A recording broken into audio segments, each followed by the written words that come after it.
The Salvation Army held an appreciation dinner on Saipan for its many volunteers, donors, and supporters. PNC CNMI correspondent Thomas Manglotnya reports. The Salvation Army in Hyatt Regency Hotel hosted its first Volunteers Appreciation Dinner last Friday at the Hyatt Giovanni's restaurant. The celebration of service comes on the heels of recent news regarding the island's power lines being 100% energized, as announced by CUC Public Information Officer Brad Rizala. The event recognized donors and members of the community for their contribution at the soup kitchen in the aftermath of Typhoon Soudelor. Well, I was astounded. First of all, we didn't have very much internet, and with my internet connection, I could get 2 or 3 phone calls a day if I was lucky.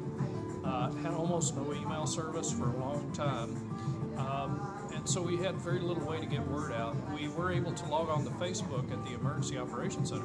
But what we found is that in addition to our congregation, the volunteers within our congregation, the Salvation Army's in church, we had a lot of people who just showed up. Maybe they would drive by, and in the early stages we were holding up signs, food here. Over 95% of volunteers after the typhoon were walk-ins. With the help of volunteers during the island's recovery, the organization was able to serve over 36,000 meals in August alone. On one occasion, they served over 2,000 meals in 4 hours. We had people walking in who had lost everything. We had people volunteering, helping others out who had no home to go to.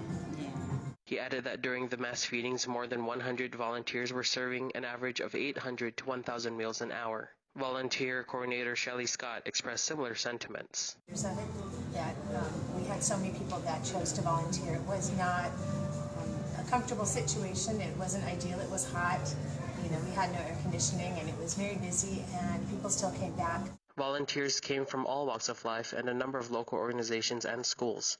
One Marianas high school student described her volunteer experience. It's really heartwarming to see people happy and getting food for their family, and it was really sad to see how much people got affected by the typhoon. And I'm glad that me and the other members were able to go because we got to meet many wonderful people and while enjoying it. For many here on the island, at a time like this, one meal goes a long way.